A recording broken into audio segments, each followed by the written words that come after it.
23/9/2024 આજના મીઠા બાબાના મધુર મહાવાક્ય. મીઠા બાળકો, તમારું કામ છે પોતે પોતાની સાથે વાતો કરી પાવન બનવાનું. બીજા આત્માઓના ચિંતનમાં પોતાનો સમય વેસ્ટ નહીં કરો, વ્યર્થ નહીં ગુમાવો. પ્રશ્ન છે, કઈ વાત બુદ્ધિમાં આવી ગઈ તો જૂની બધી આદતો છૂટી જશે? ઉત્તર છે, આપણે બેહદના બાપના સંતાન છીએ તો વિશ્વના માલિક થયા. આપણે દેવતા બનવાનું છે. આ વાત બુદ્ધિમાં આવી ગઈ તો જૂની બધી આદતો છૂટી જશે. તમે કહો ન કહો, જાતે જ છોડી દેશે. ઉલટું સુલટું ખાવા પીવાનું, દારૂ વગેરે જાતે જ છોડી દેશે. કહેશે, વાહ, અમારે તો આ લક્ષ્મીનારાયણ બનવાનું છે. 21 જન્મનું રાજ્ય ભાગ્ય મળે છે, તો કેમ નહીં પવિત્ર રહીશું? ઓમ શાંતિ. બાપ ઘડી ઘડી બાળકોનું ધ્યાન ખેંચાવે છે કે બાપની યાદમાં બેઠા છો. બુદ્ધિ બીજી કોઈ તરફ તો નથી ભાગતી.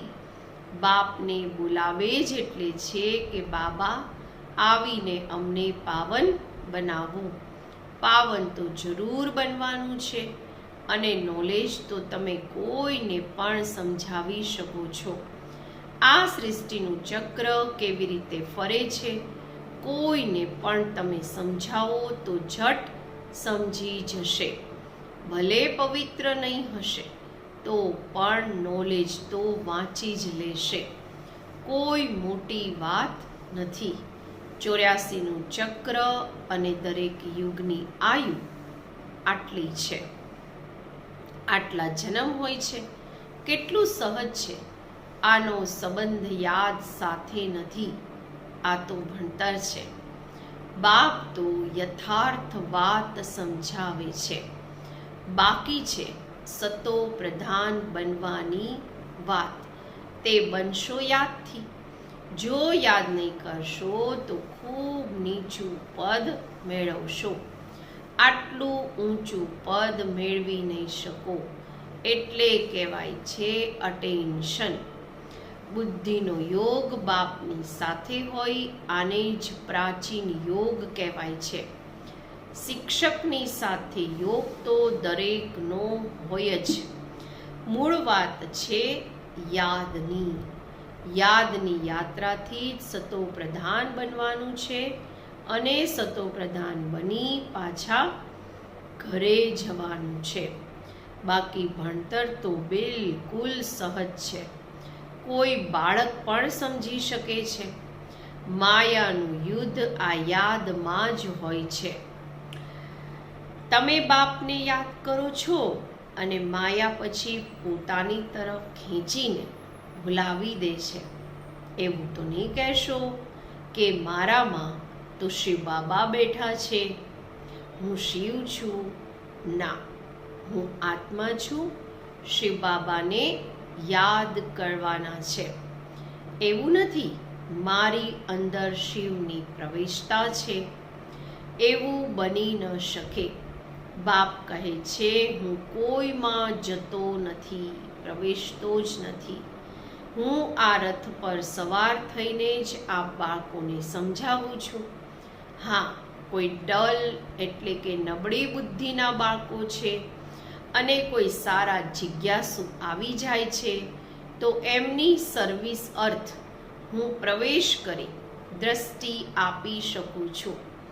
સદૈવ નથી બેસી રહેતો, સદૈવ બેસી જ નથી શકતો.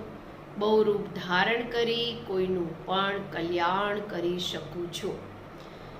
બાકી એવું કોઈ ન કહી શકે કે મારામાં શિવ બાબાની પ્રવેશતા છે, મને શિવ બાબા આ કહે છે. ના, શિવ બાબા તો બાળકોને જ સમજાવે છે. મૂળ વાત છે જ પાવન બનવાની. તો પછી પાવન દુનિયામાં જઈ શકે. 84નું ચક્ર તો ખૂબ સહજ સમજાવે છે. ચિત્ર સામે લગાડેલા છે. બાપ વગર આટલું જ્ઞાન તો કોઈ આપી ન શકે. આત્માને જ જ્ઞાન મળે છે. તેને જ જ્ઞાનનું ત્રીજું નેત્ર કહેવાય છે. આત્માને જ સુખ દુઃખનો અનુભવ થાય છે. તેને આ શરીર છે ને, આત્મા જ દેવતા બને છે. કોઈ વકીલ, કોઈ વેપારી આત્મા જ બને છે. તો હવે આત્માઓ સાથે બાપ બેસીને વાત કરે છે, પોતાનો પરિચય આપે છે. તમે જ્યારે દેવતા હતા તો મનુષ્ય જ હતા, પરંતુ પવિત્ર આત્માઓ હતા. હમણાં તમે પવિત્ર નથી, એટલે દેવતા નથી કહેવાતા. હવે દેવતા બનવા માટે પવિત્ર જરૂર બનવાનું છે. તેના માટે બાબાને યાદ કરવાના છે. એટલે બાબા કહે છે, ખાસ કરીને એવું કહે છે, એવું જ કહે છે, બાબા મારાથી આ ભૂલ થઈ જે હું દેહ અભિમાનમાં આવી ગયો. બાપ બાળકોને સમજાવે છે, પાવન જરૂર બનવાનું છે. કોઈ વિકર્મ નહીં કરો. તમારે સર્વગુણ સંપન્ન અહીં બનવાનું છે. પાવન બનવાથી મુક્તિધામમાં ચાલ્યા જશો. બાકી કોઈ પ્રશ્ન પૂછવાની વાત જ નથી. તમે પોતાની સાથે વાત કરો, બીજા આત્માનું ચિંતન નહીં કરો. કહે છે, લડાઈમાં 2 કરોડ મર્યા, આટલા આત્માઓ ક્યાં ગયા? અરે તે ક્યાંય પણ ગયા. એનાથી તમારું શું જાય છે? તમે શા માટે ટાઈમ વેસ્ટ કરો છો? બીજી કોઈ પણ વાત પૂછવાની જરૂર નથી. તમારું કામ છે પાવન બની પાવન દુનિયાના માલિક બનવાનું. બીજી વાતોમાં જવાથી મૂંઝાઈ જશો. કોઈને પૂરો જવાબ નથી મળતો તો મૂંઝાઈ જાય છે. બાપ કહે છે, મન મના ભવ. દેહ સહિત દેહના બધા સંબંધો છોડો. મારી પાસે જ તમારે આવવાનું છે. મનુષ્ય મરે છે તો જ્યારે સ્મશાનમાં લઈ જાય છે, એ સમયે મોઢું એ તરફ અને પગ સ્મશાન તરફ રાખે છે. પછી જ્યારે સ્મશાન પાસે પહોંચે છે તો પગ દુનિયાની તરફ અને મોઢું સ્મશાન તરફ કરી દે છે. તમારું પણ ઘર ઉપર છે ને, ઉપર કોઈ પતિત જઈ ન શકે. પાવન બનવા માટે બુદ્ધિનો યોગ બાપ સાથે લગાવવાનો છે. બાપ પાસે મુક્તિધામમાં જવાનું છે. પતિત છે એટલે જ બોલાવે છે કે અમને પતિતોને આવીને પાવન બનાવો, લિબરેટ કરો. તો બાપ કહે છે, હવે પવિત્ર બનો. બાપ જે ભાષામાં સમજાવે છે તે જ ભાષામાં કલ્પ કલ્પ સમજાવશે. જે ભાષા આમની હશે તેમાં જ સમજાવશે ને. આજકાલ હિન્દી ખૂબ ચાલે છે. એવું નથી કે ભાષા બદલાઈ શકે છે. ના, સંસ્કૃત ભાષા વગેરે કોઈ દેવતાઓની તો નથી. હિન્દુ ધર્મની ભાષા સંસ્કૃત નથી. હિન્દી જોવી જોઈએ. પછી સંસ્કૃત કેમ ઉપાડે છે, કેમ ભણે છે? તો બાપ સમજાવે છે, અહીં જ્યારે બેસો છો તો બાપની યાદમાં જ બેસવાનું છે. બીજી કોઈ વાતમાં તમે જાઓ જ નહીં. આટલા મચ્છર નીકળે છે, ક્યાં જાય છે? ધરતીકંપમાં ઝૂંડના ઝૂંડ જટ મરે છે. આત્માઓ ક્યાં જાય છે? એમાં તમારું શું જાય છે? તમને બાપે શ્રીમત આપી છે કે સ્વયંની ઉન્નતિ માટે પુરુષાર્થ કરો, બીજાના ચિંતનમાં નહીં જાઓ. આમ તો અનેક વાતોનું ચિંતન થઈ જશે. બસ તમે મને યાદ કરો. જેના માટે બોલાવ્યા છે એ યુક્તિથી ચાલો. તમારે બાપ પાસેથી વારસો લેવાનો છે, બીજી વાતોમાં નથી જવાનું. એટલે બાબા ઘડી ઘડી કહે છે, અટેન્શન. ક્યાંય બુદ્ધિ તો નથી જતી. ભગવાનની શ્રીમત તો માનવી જોઈએ ને. બીજી કોઈ વાતમાં ફાયદો નથી. મુખ્ય વાત છે પાવન બનવાની. આ પક્કું યાદ રાખો. આપણા બાબા પણ છે, શિક્ષક પણ છે, પ્રિસેપ્ટર પણ છે, સદગુરુ પણ છે. આ જરૂર દિલમાં એટલે કે મનમાં યાદ રાખવાનું છે. બાબા પણ છે, આપણને ભણાવે છે, યોગ શીખવાડે છે. શિક્ષક ભણાવે છે તો બુદ્ધિનો યોગ શિક્ષકમાં અને ભણતરમાં પણ જાય છે.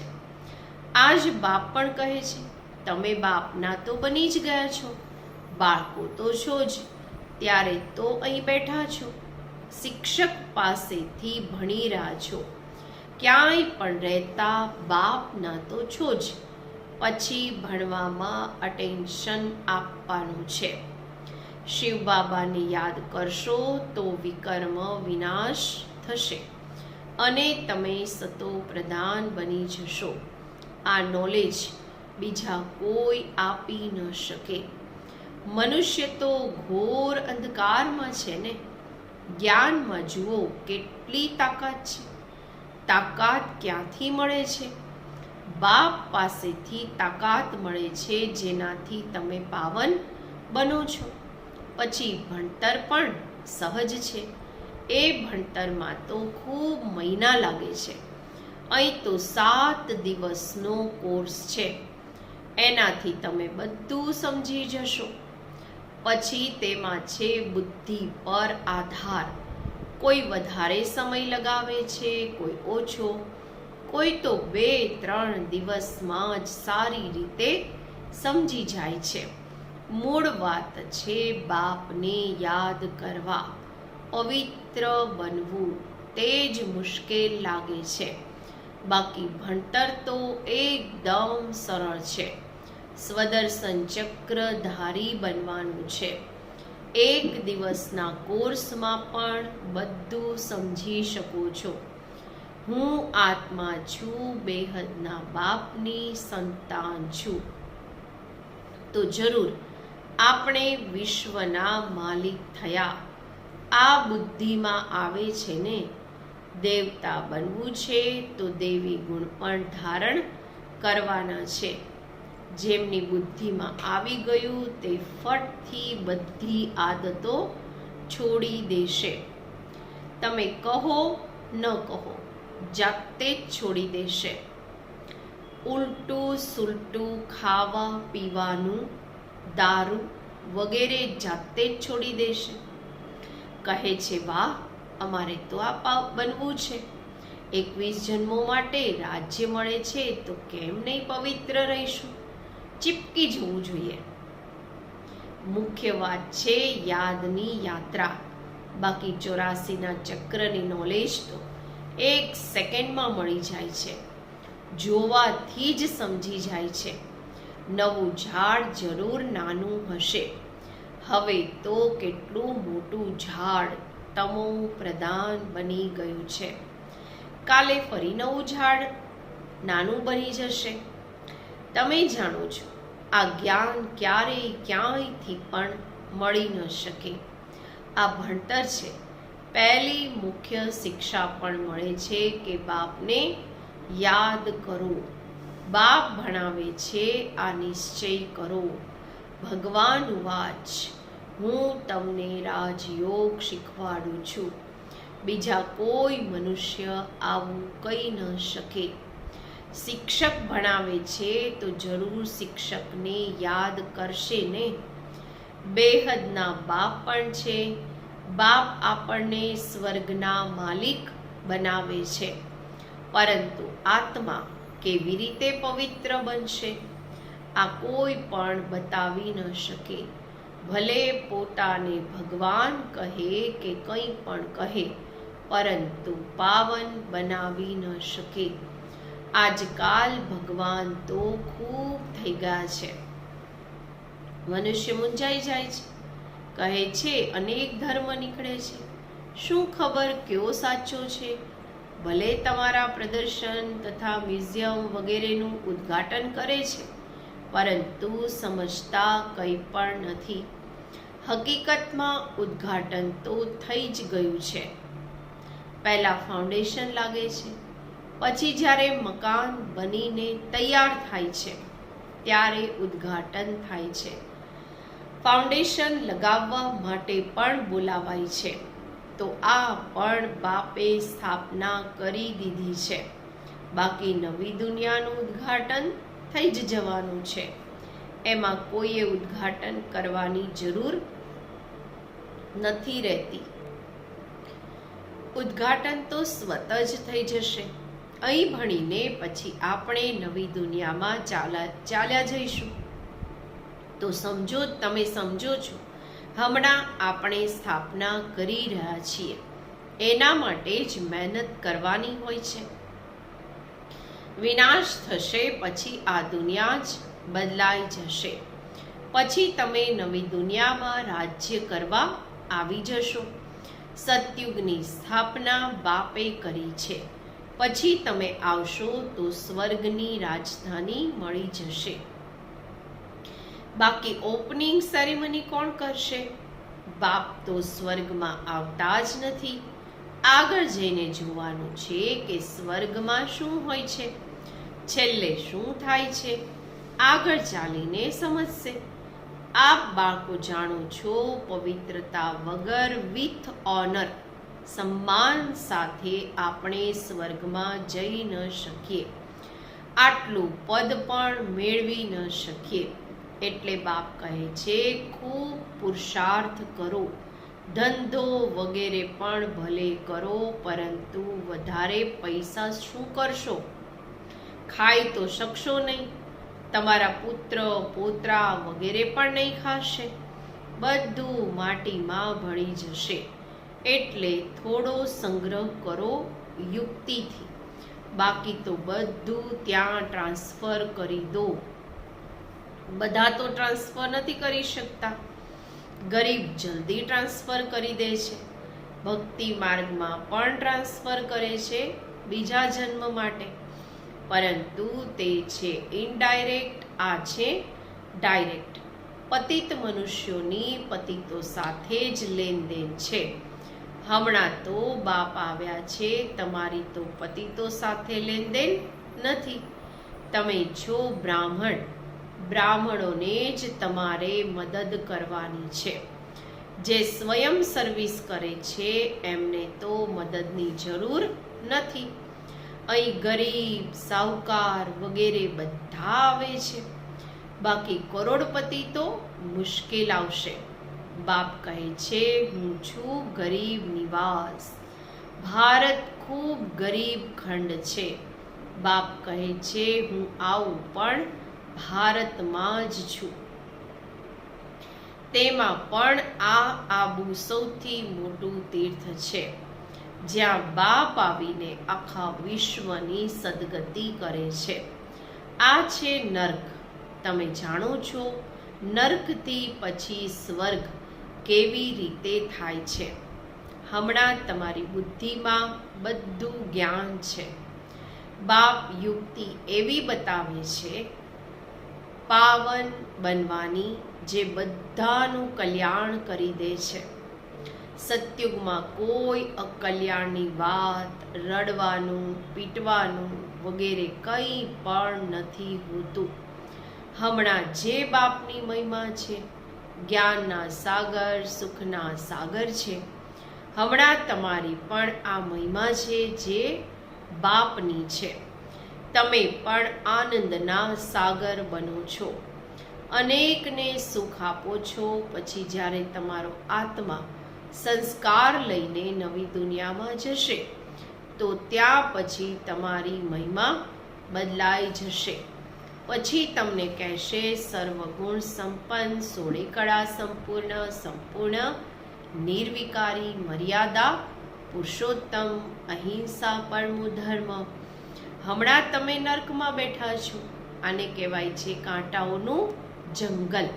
બાપને જ બાગવાન, ખેવૈયા કહેવાય છે. ગાય પણ છે, અમારી નૌકા પાર કરો. કારણ કે દુઃખી છે તો આત્મા પુકારે છે. મહિમા ભલે ગાય છે, પરંતુ સમજતા કંઈ પણ નથી. જે આવ્યું તે કહી દે છે. ઊંચામાં ઊંચા ભગવાનની નિંદા કરતા રહે છે. તમે કહેશો, અમે તો આસ્તિક છીએ. સર્વના સદગતિ દાતા જે બાપ છે એમને આપણે જાણી ગયા છીએ. બાપે સ્વયં પરિચય આપ્યો છે. તમે ભક્તિ નથી કરતા તો કેટલું હેરાન કરે છે. તે છે મેજોરિટી, તમારી છે માઇનોરિટી. જ્યારે તમારી મેજોરિટી થઈ જશે ત્યારે તેમને પણ આકર્ષણ થશે. બુદ્ધિનું તાળું ખુલી જશે. અચ્છા, મીઠા મીઠા સિકિલધા બાળકો પ્રતિ માત પિતા બાપ દાદાના યાદ પ્યાર અને ગુડ મોર્નિંગ.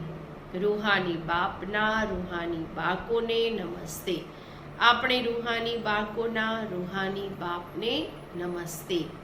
ધારણા માટે મુખ્ય સાર. પહેલું છે, સ્વયંની ઉન્નતિનું જ ચિંતન કરવાનું છે. બીજી કોઈ પણ વાતમાં નથી જવાનું. ભણતર અને યાદ પર પૂરું ધ્યાન આપવાનું છે. બુદ્ધિ ભટકાવવાની નથી. બીજું, હમણાં બાપ ડાયરેક્ટર આવ્યા છે એટલા માટે પોતાનું બધું જ યુક્તિથી ટ્રાન્સફર કરી દેવાનું છે. પતિત આત્માઓ સાથે લેણ દેણ નથી કરવાની. વિથ ઓનર સ્વર્ગમાં જવા માટે પવિત્ર જરૂર બનવાનું છે. આજનું વરદાન. મન અને બુદ્ધિને વ્યર્થથી મુક્ત રાખી બ્રાહ્મણ સંસ્કાર બનાવવા વાળા રૂલર ભવ. કોઈ પણ નાનકડી વ્યર્થ વાત, વ્યર્થ વાતાવરણ તથા વ્યર્થ દ્રશ્યનો પ્રભાવ પહેલા મન પર પડે છે, પછી બુદ્ધિ એને સહયોગ આપે છે. મન અને બુદ્ધિ જો એ જ પ્રકારે ચાલતા રહે છે તો સંસ્કાર બની જાય છે. પછી ભિન્ન ભિન્ન સંસ્કાર દેખાય છે, જે બ્રાહ્મણ સંસ્કાર નથી. કોઈ પણ વ્યર્થ સંસ્કારના વશ થવું, પોતાની સાથે જ યુદ્ધ કરવું, ઘડી ઘડી ખુશી ગુમ થઈ જવી, આ ક્ષત્રિયપણાના સંસ્કાર છે.